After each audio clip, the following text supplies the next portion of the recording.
Press কর্নারে এসেছি নিজের তাগিদে, বিবেকের আহ্বানে।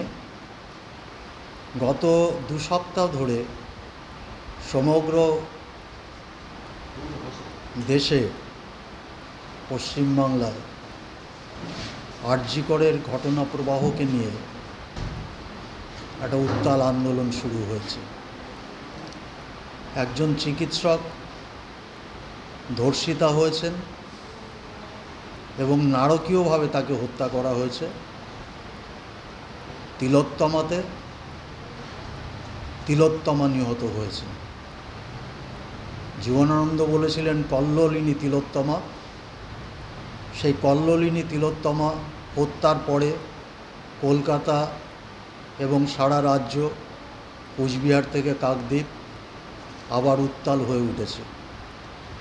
আমি বিবেকের আহ্বানে বেশ কিছুদিন থেকে লক্ষ্য করছি রাজ্য প্রশাসন, রাজ্য সরকার অনেক সময় অন্যায়কারীকে, দুর্নীতিপরায়ণদের আশ্রয় দেওয়ার জন্যে হাইকোর্ট, সুপ্রিম কোর্ট পর্যন্ত দৌড়চ্ছেন, যেটা বেদনাদায়ক। শ্রীমতী মমতা বন্দ্যোপাধ্যায়, মাননীয় মুখ্যমন্ত্রীর প্রতি আমার পূর্ণ শ্রদ্ধা আছে। ব্যক্তিগতভাবে তার সঙ্গে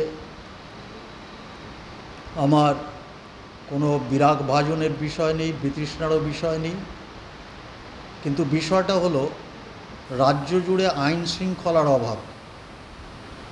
এটা একটা রাজনৈতিক দলের সঙ্গে আরেকটা রাজনৈতিক দলের লড়াই হিসেবে আমি দেখিনি, বা একদল তার পদত্যাগ দাবি করছেন সেই রাজনৈতিক দৃষ্টিকোণ থেকেও দেখছি না। আমি মনে করছি পশ্চিমবাংলার সমাজটাই অনেকটাই নষ্ট হয়েছে, পচে গলে গেছে।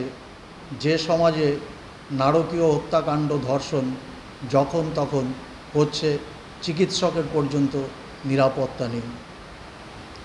মুখ্যমন্ত্রী 2016 সালে নিজে হাতে আমাকে বঙ্গরত্ন পুরস্কার তুলে দিয়েছিলেন শিলিগুড়ির কাঞ্চনজঙ্ঘা স্টেডিয়ামে।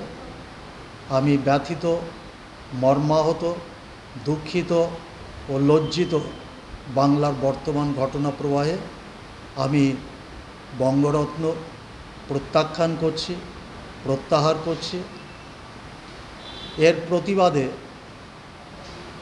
যে তিলোত্তমার আত্মা শান্তি লাভ করুক, ওর পিতামাতার অন্তরে শান্তি আসুক, আবহমানকালের বাঙালি, বঙ্গবাসী যারা মাঠে ময়দানে নেবে আজকে আন্দোলন করছেন, তাদের প্রতি সহমর্মিতা বশতই আমি প্রতিবাদ স্বরূপ, অসুস্থতার কারণে নিজের রাস্তায় নামতে পারছি না, আমি বঙ্গরত্নটা প্রত্যাখ্যান করে আমার প্রতিবাদ জানালাম। আমাকে 1 লক্ষ টাকার একটা চেক দেওয়া হয়েছিল বঙ্গরত্নের সাম্মানিক হিসেবে।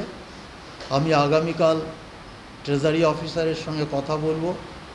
যে অ্যাকাউন্ট থেকে দেওয়া হয়েছিল সেটার নাম উত্তরবঙ্গ উৎসব কমিটি। ওটা স্থায়ী অ্যাকাউন্ট কিনা আমার জানা নেই। যদি স্থায়ী অ্যাকাউন্ট হয়ে থাকে আমি খোঁজ নিয়ে সেখানে আগামীকালই 1 লক্ষ টাকার চেক জমা দিয়ে দেব। অথবা যদি সেই অ্যাকাউন্টটি বর্তমান না থাকে, তাহলে কিভাবে টাকাটা ফেরত দেওয়া যায় সেটা আমি ট্রেজারি অফিসারের কাছ থেকে একটু বুঝে নেওয়ার চেষ্টা করি। আমার অন্তরাত্মায় বেদনা।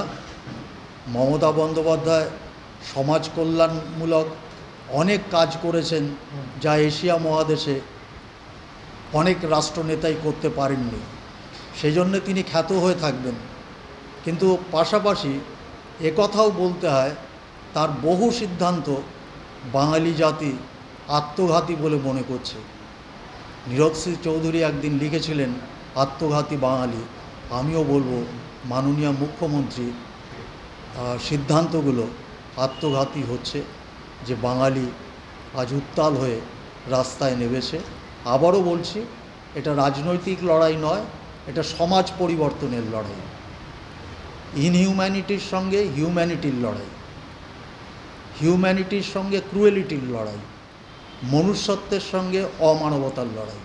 আমি এভাবেই ব্যাপারটাকে দেখেছি এবং আমার সহমর্মিতা জানানোর জন্যে এই রাজ্যের তৃতীয় সর্বোচ্চ পুরস্কারটি প্রত্যাখ্যান করা ছাড়া আর কোনো পথ বিকল্প ছিল না।